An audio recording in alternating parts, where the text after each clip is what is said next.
Bihar board हमेशा से ही सुर्खियों में रहा है। इस बार फिर से सुर्खियों में आ गया है। वजह है परीक्षार्थियों का प्रश्न पत्र में उत्तीर्ण करने के लिए कई तरीके के बहाने दिए गए हैं और बहाने ऐसे कि आप भी हंस हंस कर लोटपोट हो जाएंगे। तो चलिए खास रिपोर्ट में आपको दिखाते हैं इन परीक्षार्थियों के अनोखे बहाने।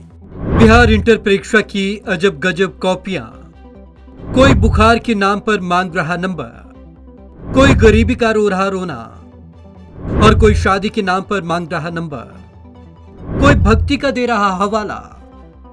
बिहार बोर्ड हमेशा से पूरे देश में सुर्खियों बटोरता रहा है, चाहे वो बोर्ड के कारनामों की वजह से हो या फिर परीक्षार्थियों के कारनामों के कारण। बिहार बोर्ड एक बार फिर से सुर्खियों में है, इस बार परीक्षार्थियों की वजह से। दरअसल बिहार में परीक्षार्थियों को 12वीं के रिजल्ट का इंतजार है। जानकारी के मुताबिक उत्तर पुस्तिकाओं के मूल्यांकन का काम तेजी से आगे बढ़ रहा है। इसी के साथ रिजल्ट का काउंटडाउन शुरू हो चुका है। इस बीच इंटर के कुछ परीक्षार्थियों ने पेपर पर पूछे गए प्रश्नों का ऐसा अजब गजब जवाब लिखा है जिसे सुनकर कोई भी हंसते हंसते लोटपोट हो जाए। कोई बेटी बनकर तो किसी ने बीमारी का बहाना बनाकर पास करने की मिन्नतें की है। किसी ने कोरोना संकट की वजह से पढ़ाई बाधित होने की बात कहते हुए उत्तीर्ण करने की अपील की है। मूल्यांकन कार्य में लगे जांचकर्ताओं की छूट गई हंसी। दरअसल नवादा जिले के 4 केंद्रों पर इंटरमीडिएट परीक्षा की उत्तर पुस्तिका का मूल्यांकन किया गया। मूल्यांकन के दौरान कुछ छात्रों ने प्रश्नों के जवाब में ऐसी बातें लिखी हैं कि मूल्यांकन कार्य में लगे जांचकर्ता भी अपनी हंसी नहीं रोक सके। इन छात्र छात्राओं ने जहां अपनी निजी परेशानियों का जिक्र कॉपी लिखते हुए समय किया, साथ ही कोरोना की वजह से पढ़ाई बाधित होने की बात, कई परेशानियों को साफ तौर पर इसमें दर्शाया है।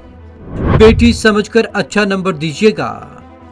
सर आपसे निवेदन है, अच्छे से नहीं लिख पाए हैं, सेहत बहुत खराब थी, बुखार था। सर आपकी बेटी हूँ, बेटी समझकर अच्छे नंबर दीजिएगा। सर आपको प्रणाम करते हैं, सर आपकी बेटी हैं, वैसे ही हैं जैसी आपकी बेटी है। सर बहुत गरीब परिवार से हूँ, आपकी बेटी होगी तो जरूर समझिएगा। मैं बजरंग बली का भक्त हूँ, पास कर दीजिए। सेवा में श्रीमान विषय भक्ति आंदोलन के संबंध में महाशय सविनय निवेदन यह है कि हम बजरंग बली के भक्त हैं। मुझे भक्ति करने के लिए दिनांक 5 फरवरी से 10 फरवरी तक छुट्टी देने का प्रयास करें। पैर में गिर सकते हैं लेकिन नंबर दीजिए। शादी होने वाली है, पास कर दीजिए। कॉपी की जांच में लगे शिक्षक बताते हैं कि ज्यादातर स्टूडेंट ने फेल नहीं करने की अपील अपनी कॉपी में की है। कुछ ने बीमार रहने, कोरोना संक्रमित होने की वजह से पढ़ाई नहीं कर पाने का जिक्र किया है। किसी की कॉपी तो ऐसी भी मिली जिसमें जवाब देने की जगह प्रश्न को ही कई बार लिख दिया गया। किसी ने कॉपी पर मोबाइल नंबर लिखा है, उन्होंने अपनी समस्या बताने के लिए इस नंबर पर संपर्क करने का भी अनुरोध किया। किसी ने शादी नहीं टूटे इसके लिए पास करने की गुहार लगाई।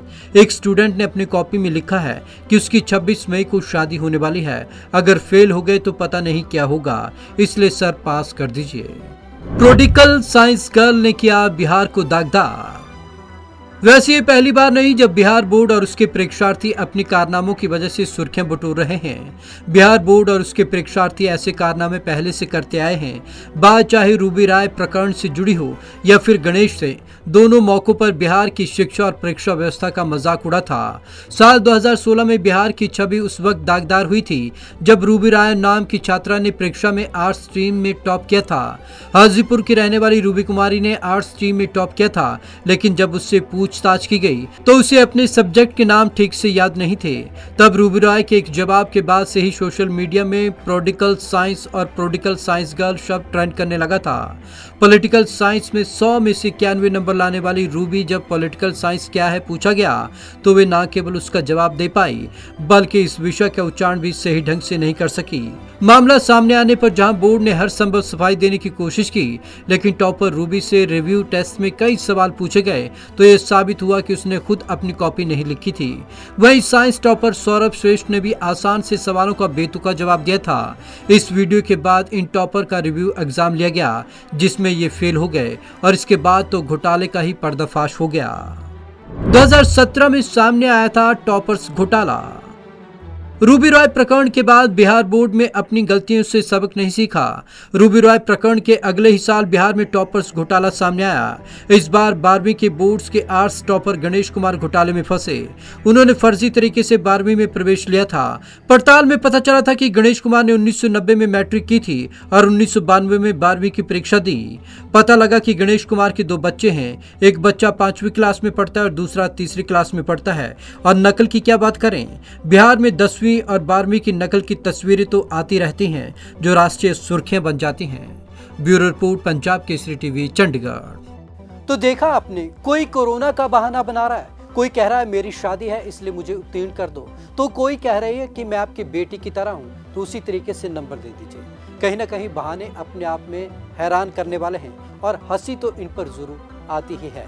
तो आज की इस खास रिपोर्ट में बस इतना ही। विवेक शर्मा को दीजिए इजाजत। नमस्कार।